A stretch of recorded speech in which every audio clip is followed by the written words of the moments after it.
दोस्तों 20 जनवरी 2026 की वह डरावनी रात, महाराष्ट्र के पालघर जिले का वाडा इलाका। रात के ठीक 9:30 बज रहे थे। मुंबई अहमदाबाद हाईवे पर धीरे धीरे सन्नाटा पसरने लगा।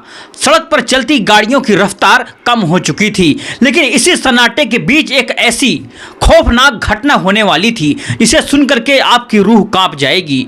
एक आम इंसान जो सिर्फ अपनी भूख मिटाने के लिए सड़क किनारे रुका हुआ था, उसे जरा सा भी अंदाजा नहीं था कि अगले कुछ ही मिनटों में वह जिंदगी और मौत के बीच झूलने वाला है। दोस्तों, उसकी गलती क्या थी? बस इतनी सी कि उसने एक सवाल पूछ लिया, एक ऐसा सवाल जिसकी कीमत उसे अपने खून से चुकानी पड़ी। आज मैं आपको एक ऐसी दिल दहला देने वाली कहानी सुनाने जा रहा हूं जो आपको सोचने पर मजबूर कर देगी।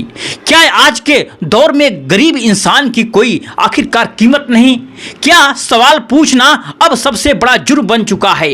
यह कहानी रमेश चौहान की, एक साधारण ट्रक ड्राइवर, वह लोग जो दिन रात अपनी नींद अपना चैन कुर्बान करके हमारे और आपके घरों तक सामान पहुंचाते हैं। रमेश गुजरात के वापी ने अपना टोल माल से भरकर जयपुर की ओर निकलने वाला था। कई दिनों की थकान उसकी आंखों में साफ झलक रही थी। घर की याद, पत्नी की चिंता और बच्चों की हंसी उसकी आंखों के सामने घूम रही थी। जेब में गिने चुने पैसे और आगे हजारों किलोमीटर का सफर। एक ट्रक ड्राइवर की जिंदगी कितनी कठिन होती है, यह वही समझ सकता है जो उस गर्म सीट पर बैठ करके दिन रात हाईवे निगलता रहता है। 20 जनवरी की वही ठंडी रात थी। सर्द हवाएं बदन को चीर रही थी, लेकिन रमेश का पेट भूख से बुरी तरह से जल रहा था। पालघर के वाडा इलाके से गुजरने वक्त उसकी नजर सड़क किनारे एक ढाबे पर पड़ी। ढाबे का नाम था गुरु कृपा भोजनालय। बाहर से देखने में पर वह भी बाकी ढाबों जैसा ही लग रहा था। तेज रोशनी, बाहर खड़ी महंगी गाड़ियां और अंदर से आती खाने की खुशबू। रमेश ने सोचा, यहीं रुक जाता हूं, 2 रोटी खा लूंगा ताकि आगे गाड़ी चलाने की ताकत मिल सकेगी। उसने अपना भारी ट्रक साइड में लगाया और ढाबे के अंदर कदम रखा, लेकिन उसे क्या पता था कि वह किसी ढाबे में नहीं बल्कि मुसीबत के अड्डे में घुस रहा है। ढाबे के अंदर माहौल कुछ अजीब सा था। रमेश एक कोने की मेज पर जाकर के बैठ गया। उसने गौर किया, जो लोग बड़ी बड़ी कारों से आए थे उन्हें वेटर पूरे सम्मान के साथ मेनू कार्ड पकड़ा रहे थे, लेकिन रमेश, जिसके कपड़ों पर सड़क की धूल जमी थी, इसकी आंखों में थकान थी, उसकी तरफ कोई भी देखने का राजी नहीं था। यह इस देश का एक कड़वा सच है। दोस्तों, यहाँ इंसान की इज्जत उसके कपड़ों से तय होती है। रमेश ने मेनू मांगने की जरूरत नहीं समझी। एक ट्रक ड्राइवर को मेनू की क्या जरूरत है? उसकी भूख बस 2 सादी रोटियों से शांत हो जाती है। उसने वेटर को आवाज दी और बहुत ही साधारण सा ऑर्डर दिया, 4 रोटी, आधी प्लेट दाल। सिर्फ 4 रोटी और हाफ दाल। रमेश मन ही मन खुश था। चलो, कम पैसों में पेट भर जाएगा और फिर सफर शुरू करूंगा। खाना खाया, थका हारा रमेश जल्दी जल्दी निवाला लेने लगा। खाते वक्त उसके दिमाग में घर की तस्वीर घूम रही थी। जयपुर जल्दी पहुंचने की बेचैनी थी, लेकिन उसे क्या पता था कि खाना खत्म होने के बाद जो होने वाला है वह उसकी जिंदगी बदल देगा। खाना खत्म हुआ। रमेश ने अपने पसीने से भीगे हाथ पोंछे और वेटर को बिल लाने का इशारा किया। वेटर एक कागज का टुकड़ा लेकर के आया। रमेश ने जेब में हाथ डाला। उसके हिसाब से बिल ज्यादा से ज्यादा 40 से 50 रुपए होना चाहिए था, लेकिन साथियों, जैसे उसकी नजर बिल पर पड़ी, उसके पैरों के तले से जमीन खिसक गई। रुपए 200। जी हाँ दोस्तों, 4 सूखी रोटियां और आधी प्लेट दाल का दाम पूरे 200 रुपए।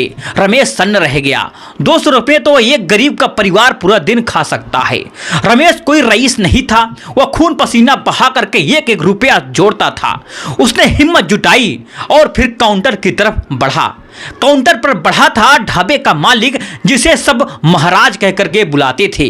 रमेश ने बहुत ही विनम्रता से पूछा, भाई साहब, 4 रोटी और हाफ दाल के 200 रुपए कैसे? दोस्तों, क्या यह सवाल पूछना गुनाह था? क्या यह ग्राहक अपने पैसे का हिसाब जानने का हक नहीं? लेकिन महाराज को यह सवाल बर्दाश्त नहीं हुआ। उसे लगा कि एक मासूम सा ट्रक ड्राइवर मैले कपड़ों में उससे सवाल कैसे कर सकता है। साथियों, महाराज का गुस्सा 7वें आसमान पर पहुंच गया और फिर अचानक बिना कुछ बोले वह अपनी कुर्सी से उठा। और फिर उसकी आंखों में नफरत और घमंड बिल्कुल साफ दिख रहा था। रमेश कुछ समझ नहीं पाता, उससे पहले ही एक जोरदार थप्पड़ गूंजा। पूरा ढाबा दोस्तों सन्न रह गया। रमेश का सिर चकरा गया और वह कुछ बोलता कि तभी पीछे से ढाबे के स्टाफ के लड़के झुंड बना करके उस पर टूट पड़े। अब वहां इंसानियत नहीं थी, सिर्फ बेरहमी थी। क्यों मार रहे हैं, मैंने क्या किया? रमेश चीख रहा था, लेकिन किसी को कोई फर्क नहीं पड़ा। वह अकेला था और मारने वाले कई। लेकिन साथियों, कहानी यहीं खत्म नहीं होती है। दोस्तों, रमेश को एहसास हो गया कि अगर वह यहां रुका तो शायद जिंदा नहीं बचेगा। उसने किसी तरह से अपना मोबाइल फोन निकाला। वह साथियों जानता था कि आज के जमाने में कैमरा ही गरीब की आवाज बन चुका है। उसने चिल्ला करके कहा, देख लो, ये लोग हमें मार रहे हैं, वीडियो बन रही है। दोस्तों, रिकॉर्डिंग चालू होते ही ढाबे वालों का गुस्सा और भड़क गया। मोबाइल छीन लो, फोन दे, आवाजें गूंजने लगी। धक्का मुक्की के बीच किसी ने पास पड़ी एक भारी चीज उठाई और पूरी ताकत से रमेश पर वार कर दिया। दोस्तों, चोट बेहद गंभीर थी। उसके सिर से खून बहने लगा, आंखों के सामने अंधेरा छा गया। दर्द के मारे उसे सब कुछ धुंधला दिखने लगा। किसी तरह वह वहां से जान बचा करके भागता रहा जब तक किसी वह उस ढाबे से बहुत दूर नहीं निकल गया। लेकिन साथियों, सवाल अब भी वही है। दोस्तों, क्या उसकी जुर्म सिर्फ एक सवाल पूछना था? लेकिन साथियों, असली दर्द तो अब शुरू होता है। साथियों, जख्मों से चूर, तेज दर्द से तड़पता हुआ रमेश चौहान हाईवे से थोड़ी दूर एक सुनसान और अंधेरी जगह पर जाकर के छुप गया। सिर से खून बह रहा था, शरीर जवाब दे रहा था। कांपते हुए हाथों से उसने अपना मोबाइल निकाला और 112 नंबर डायल किया। पुलिस का दोस्तों इमरजेंसी नंबर उसे लगा। अब कानून उसकी मदद करेगा। फोन पर उसने ड्यूटी अफसर को हाँफते हुए पूरी बात बताई। साहब, मुझे बचा लो, ढाबे वालों ने मुझे बेरहमी से मारा है, मेरे साथ लूटा हुई है। फोन से दूसरी तरफ से जवाब आया, पुलिस गाड़ी भेज रहे हैं, थोड़ी देर में पहुंच जाएगी। साथियों, इतना सुनते ही रमेश थोड़ी तसल्ली हुई। वह उसी अंधेरे में जमीन पर बैठ गया और उम्मीद लगाए कि अब मदद आएगी। लेकिन उसकी हालत लगातार बिगड़ती जा रही थी। 1 घंटा बीत गया, कोई सायरन नहीं बजा। 2 घंटे बीत गए, दर्द और बढ़ गया। और फिर पूरे 3 घंटे, जी हां साथियों, पूरे 3 घंटे तक इस देश का एक नागरिक गंभीर हालत में हाईवे के पास पड़ा रहा। लेकिन पुलिस नहीं आई। क्यों नहीं आई पुलिस? क्या उसे रास्ता नहीं मिला, या फिर कहानी में कुछ और ही खेल चल रहा था? रमेश ने कैमरे के सामने रोते हुए जो कहा वह सुनकर के आपकी रूह कांप जाएगी। उसने कहा, पुलिस को फोन किए 3 घंटे हो गए हैं, लेकिन कोई नहीं आया। ये लोग सब मिले हुए हैं, हर महीने का हफ्ता जाता है, पुलिस मेरा क्या करेगी? कुछ नहीं करेगी। इस देश में किसी गरीब का इंसाफ कभी नहीं मिलेगा। दोस्तों, ये शब्द सिर्फ रमेश के नहीं हैं, ये आवाज थी इस देश के उन करोड़ों लोगों की जो इस भ्रष्ट सिस्टम के नीचे हर रोज कुचले जाते हैं, जो रक्षक ही भक्षक के साथ मिल जाते हैं। तो ये गरीब न्याय की भीख किससे मांगे? डर और मायूसी से टूट चुका रमेश वहां से उठ खड़ा हुआ। उसे समझ आ गया था कि अगर वह यहां रुका तो शायद जिंदा नहीं बचेगा। वह अपनी ट्रक से में बैठा और वहां से निकल पड़ा। कुछ देर बाद वह वाडा इंडस्ट्रियल लोडिंग यार्ड पहुंचा, जहां से उसे जयपुर के लिए माल उठाना था। उसे लगा वह सुरक्षित है, लेकिन दोस्तों वह गलत था। सच तो यह था कि ढाबे वालों के तार बहुत दूर तक फैले हुए थे। लोडिंग यार्ड लगभग खाली था। रमेश बिल्कुल अकेला खड़ा था। तभी वहां एक युवक आया। उसका नाम सुमित यादव, यही वही लड़का था जो ढाबे वालों से जुड़ा हुआ था। उसने रमेश को ढूंढ निकाला और आते ही वह धमकाने लगा, मैं यूनियन से आया हूं, मोबाइल निकाला था, ना वीडियो डिलीट करा। रमेश सहमा हुआ था, अकेला डरा हुआ, वह बिल्कुल घायल। उसने अपने ट्रक मालिक को फोन किया। उसे उम्मीद थी कि मालिक उसका साथ देगा, लेकिन साथियों यहाँ एक और बड़ा झटका उसका इंतजार कर रहा था। दोस्तों, मालिक ने कहा, वीडियो डिलीट कर दे, चुपचाप वहां से निकल जा, झगड़े मत पड़। सोचिए दोस्तों, कितनी बड़ी बेबसी होगी। जिस आदमी ने मार खाई, जिसके सिर पे खून बहा, जिसने अपनी जान जोखिम में डाली, उसी को अपनी सच मिटाने के लिए मजबूर किया गया। दोस्तों, सुमित ने रमेश के हाथ से मोबाइल छीना और फिर सारी वीडियो डिलीट कर दी और वह सबूत जो साथियों रमेश के दर्द की गवाही दे रहे थे हमेशा के लिए दोस्तों मिटा दिए गए। लेकिन दोस्तों कहते हैं कि ना, जब पाप का घड़ा भरता है तो फूटता जरूर है। वीडियो भले ही उस वक्त डिलीट हो गई, लेकिन साथियों किस्मत कुछ और ही मंजूर था। साथियों वह वीडियो किसी तरह सोशल मीडिया प्लेटफॉर्म यक्स पर आखिरकार पहुंच गई और फिर देखते ही देखते वह आग की तरह बिल्कुल फैल गई। लोग भड़क उठे।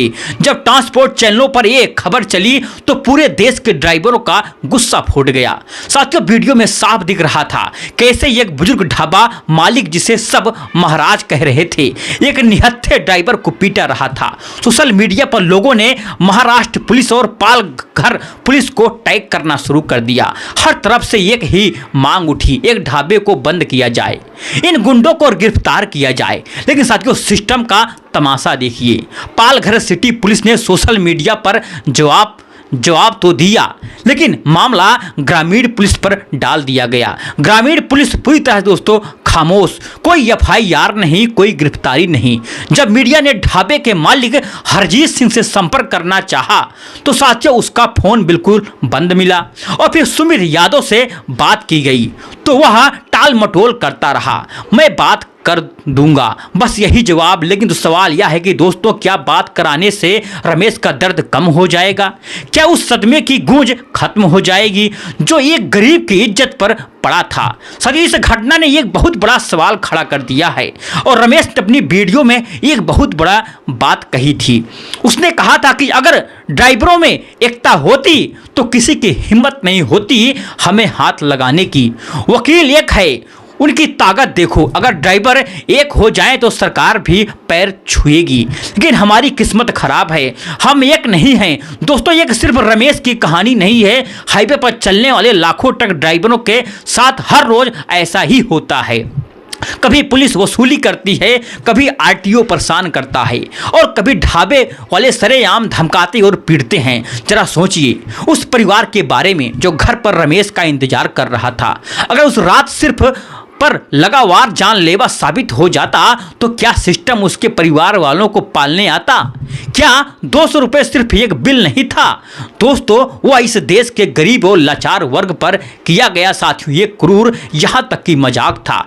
आज साथियों वह ढाबा गुरु कृपया भोजनालय वही खड़ा होगा, महाराज आज भी साथियों वहीं बैठा होगा और शायद कोई और रमेश वहां दोस्तों पहुंचेगा और वही कहानी सिर्फ दोहराई जाएगी, क्योंकि साथियों उन्हें पता है कि कानून उनकी जेब में है। लेकिन सवाल यह है कि दोस्तों क्या हम इसे ऐसे ही चलने देंगे?